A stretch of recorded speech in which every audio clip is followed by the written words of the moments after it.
by the BCI and given a direction saying to consider all the nominal ballot papers which are having defects. So ilanti circular aithe BCI ichindo beyond their power, and not only that, they are not, as of today, they are not having any right to issue any circulars. So all the matter is seized with the Supreme Court. So that circular మేము టోటల్గా against చేస్తున్నాము. అది ఎవరికైనా కానివ్వండి, ballot పేపర్లో తప్పులు ఉన్నాయంటే తప్పులు ఉండాలి. ఇప్పుడు మాకు కూడా తెలియదు ఎవరికి ఏం రాశారో ఎవరికి వచ్చాయో, కానీ as per the rules counting కావాలి. యాజ్ పర్ రూల్స్ కౌంటింగ్ కావాలి. అది 2 రోజులు అయిన తర్వాత ఎలక్షన్ ముందే ఏదైనా రూల్స్ ఫ్రేమ్ అవుతాయి, ఆ రూల్స్ను వైలేట్ చేయకూడదు. అలాగే ఎలక్షన్ కౌంటింగ్ కూడా స్టార్ట్ అయింది. కౌంటింగ్ స్టార్ట్ అయినాక కొత్త రూల్స్ చేయడం అనేది, ఈవెన్ BCI సజెస్ట్ చేయడం అనేది కూడా చాలా పొరపాటు. దాన్ని మేము ఛాలెంజ్ చేస్తున్నాము. ఆల్రెడీ రిప్రజెంటేషన్స్ ఇవ్వడం జరిగింది, రిటర్నింగ్ ఆఫీసర్కి ఇచ్చాను.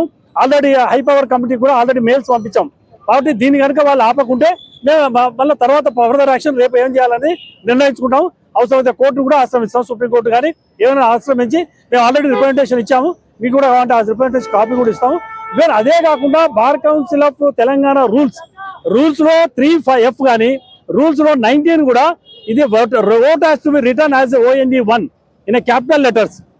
ఇది రూల్స్ ఆల్సో ఇది total bar council of India ఈ రోజు ఇచ్చిన సర్కులర్ ఏదైతే ఉందో నిన్న డేట్ లో, అది even against the rules of the bar council of Telangana.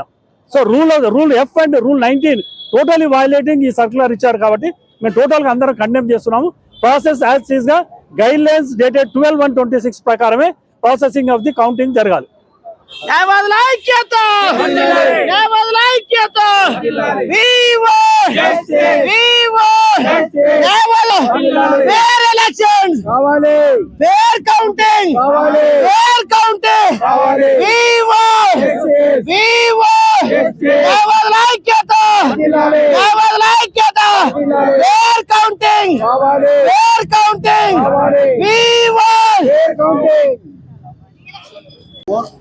నిన్నటి వరకు 10-11 వరకు వాళ్ళ రూల్స్ ప్రకారము క్యాపిటల్ లెటర్స్ మాత్రమే రాయాలి. OND1, TWO2, THREE3, FIR4, A5E5 క్లియర్గా క్యాపిటల్ లెటర్స్ మాత్రమే రాయాలి. అలాగే 2 రోజులు వాళ్ళు కౌంట్ చేశారు. ఆల్ ఆఫ్ ఏ సడన్ ఇంట్లో ఒక వ్యక్తి bar council of India member కాకుండా కూడా ఆయన bar council of India member అని చెప్పుకొని బార్ కౌన్సిల్ ఆఫ్ ఇండియాకు పంపించి ఆల్ ఆఫ్ ఏ సడన్ నైట్కు ఈ బార్ కౌన్సిల్ నుంచి లెటర్ పట్టుకొచ్చారు.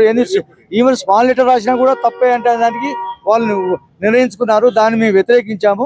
దానికి మళ్ళీ ఏది హై పవర్ కమిటీ నుంచి నిర్ణయం తీసుకున్నారట. అది కూడా వాళ్ళు వచ్చిందంటూ ఇంతవరకు మన లెటర్ లేదు. మేము షార్ట్లీ వారి రోజు మేము ఆపమని చెప్పాము, ధర్నా కూడా చేశాము రోడ్డు మీద అందరం కూర్చొని. దాని మూలాన వాళ్ళు కౌంటింగ్ ఆపారు. మేము ఈ రోజు నైట్కు సుప్రీంకోర్టును మూవ్ చేస్తున్నాము, హౌస్ మోషన్ మూవ్ చేస్తున్నాము. Only as per they rules framed by them only. వాళ్ళు చేసిన రూల్స్ వాళ్ళే వైలేట్ చేస్తారు కాబట్టి తప్పని మేము సుప్రీంకోర్టును మేము అనుసరిస్తున్నాము. మేము సుప్రీంకోర్టుకి అప్రోచ్ అవుతున్నాము. ఈ నైట్ మేము హౌస్ మోషన్ మూవ్ చేస్తున్నాము. వాళ్ళు వచ్చే వరకు ఆపాలని మేము చెప్పాము. దాని ప్రకారం కౌంటింగ్ ఆపారు. రేపటి వరకు మళ్ళీ అది వచ్చిన తర్వాత మేము మళ్ళీ మూవ్ చేస్తాము. ఒకవేళ వాళ్ళు కంటిన్యూ చేస్తే మళ్ళీ మేము రేపు ఇదే ధర్నా రోడ్డు మీద కూర్చొని చేస్తాము. కౌంట్ జరిగినాము. మాకు అన్యాయం జరిగింది. ఎలక్షన్ రిటర్నింగ్ మా ఆరోపణ మా బాధ వినట్లేదు. కాబట్టి మా రోడ్డు మీద కూర్చొని వాళ్ళు తిండి లేకుంటున్నాము. వాళ్ళు పరిశీలిస్తారనుకుంటున్నాం. రేపటి ఆపి ఇప్పటికీ సుప్రీంకోర్టు పోయి ఆర్డర్ తీసుకొస్తాము. రేపు మళ్ళీ పాత వాళ్ళ రూల్స్ ప్రకారమే ఆల్ క్యాపిటల్స్ రాసిన వరకు ఇవ్వాలి. ఫుల్ స్టాప్ ఏది కూడా తక్కువ తీసుకోకూడదు. మళ్ళీ మొదటి నుంచి అదే జరిగింది, ఇప్పుడు కూడా అదే జరగాలి. కొంతమంది వ్యక్తులను కాపాడడం కోసం వీళ్ళు చేస్తున్నారు, వాళ్ళ ఇంటిని కాపాడడం కోసము. కాబట్టి అది మేము ఆపడానికి సుప్రీంకోర్టుకి పోతున్నాము, ఆర్డర్ తెచ్చుకుంటాము. మళ్ళీ యథావిధిగా పాత ప్రకారం చేయాలని కోరుతూ సుప్రీంకోర్టు వస్తున్నాం. కాబట్టి ఇక్కడ కూర్చున్న సందర్భంగా లేడీ అయితే కూడా ఇప్పటి వరకు సుమారు ఒక 1500 ఓట్లను లెక్క పెట్టిండ్రు.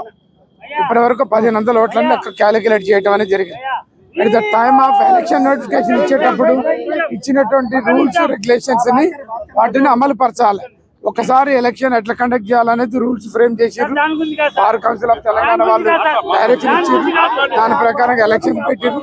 ఆ ఎలక్షన్ల ప్రకారమే ఆ రూల్స్ ని అమలు పరిచి కౌంటింగ్ ఏర్పాటు చేయాలి. ఆ రూల్స్ ని అమలు పరిచి కౌంటింగ్ చేయాలి తప్ప కొత్త రూల్స్ ని కౌంటింగ్ స్టార్ట్ అయినాక 2 రోజులు అయిన తర్వాత 3వ రోజు కొత్త రూల్స్ తీసుకురావడం అనేటువంటిది కరెక్ట్ కాదు. పాత రూల్స్ ని అమలు పరచాలి. ఎట్లయితే ఎలక్షన్ల ముందర ఇచ్చినటువంటి రూల్స్ ప్రకారమే కౌంటింగ్ జరపాలి. కొత్త రూల్స్ తీసుకురావద్దు. ఒకరికి అన్యాయం చేయొద్దు, ఒకరికి న్యాయం చేయొద్దు. పద్ధతి ప్రకారంగా కౌంటింగ్ జరపాలి. రూల్స్ ని అమలు పరచాలనేది మా యొక్క డిమాండ్. మొత్తం 900 పోలంగా 400 ఇన్వాల్వ్ కేవలం పాత మెంబర్లను గెలిపించడానికి bar council member bar council గుండా చైర్మన్ ఇది ప్లాన్ చేశారు. ఇది చాలా అన్యాయము.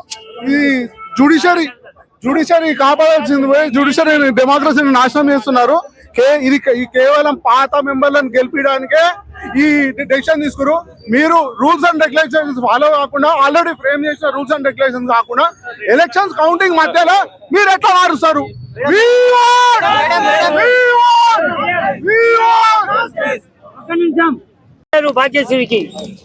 భాగ్యశ్రీ అటు వ్యక్తి అన్కాన్షియస్ చేసినట్టు కానిస్టేబుల్ కొట్టింది. అది నేను కళ్ళారా చూసిన. ఆ కానిస్టేబుల్ కి సస్పెండ్ చేయాలి, యాక్షన్ తీసుకోవాలి. దాని మీద ఎస్ఐ ఎవరు ఉన్నారో సిఐ ఎవరు ఉన్నారో వాళ్ళకు కూడా సస్పెండ్ చేయాలి. అదొకటే. ఇప్పుడు వెళ్ళింది ఆమె సత్సత బతుకత తెలియదు. నిన్నటి వరకు ప్రొసీజర్ లేదు. నిన్నటి వరకు బాగా జరిగింది. ఈ రోజు కొత్తగా పెట్టారు.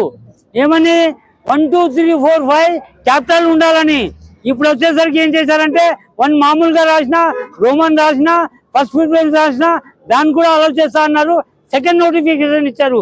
Second notification is not valid. They are not. ఏమందో high court or supreme court. We want re-election regarding re-election కావాలి మాకు. re-election. It's all illegal means they have approached and they have misguided all the advocates. So we need re-election. గత 3 రోజుల నుంచి నడుస్తున్న ఈ recounting, ఈ election లో బార్ కౌన్సిల్ ప్రతిరోజు ఒక రూల్ చెప్తున్నారు. ప్రతిరోజు అన్నారు కానీ ఎలక్షన్ కాకముందు ఒక రూల్ చెప్పారు, ఇప్పుడు మళ్ళీ ఒక రూల్ చెప్పారు. ఇది అట్లా కాదని చెప్పి మేము బైకాట్ చేస్తున్నాం. కాబట్టి మా మీద కూడా కొద్ది ఇంటెన్షన్ తోటి మీరు ఎట్లా చేస్తారు అని చెప్పేసి మమ్మల్ని బెదిరిస్తున్నారు. కాకుండా మేము ఎవరికి వ్యతిరేకం కాదు. ప్రతి ఒక్క బార్ కౌన్సిల్ మెంబర్ కాబట్టి వాళ్ళకి ఒకటే చెప్తున్నాం, ఒకరు గెలిచినా ఎవరు గెలిచినా మనం ఒక్కటే. కాబట్టి ఏంటంటే మీరు రూల్స్ ఎట్లా చెప్పారో ఆ రూల్సే ఫాలో అవుతున్నాం. ఆ రూల్ ఫాలో కావాలని మేము చెప్తున్నాం. కాబట్టి దీంట్లో ఎవరు ఇన్వాల్వ్మెంట్ ఉంటుందని చెప్పేసి మేము సభాముఖంగా చెప్తున్నాం. జై తెలంగాణ.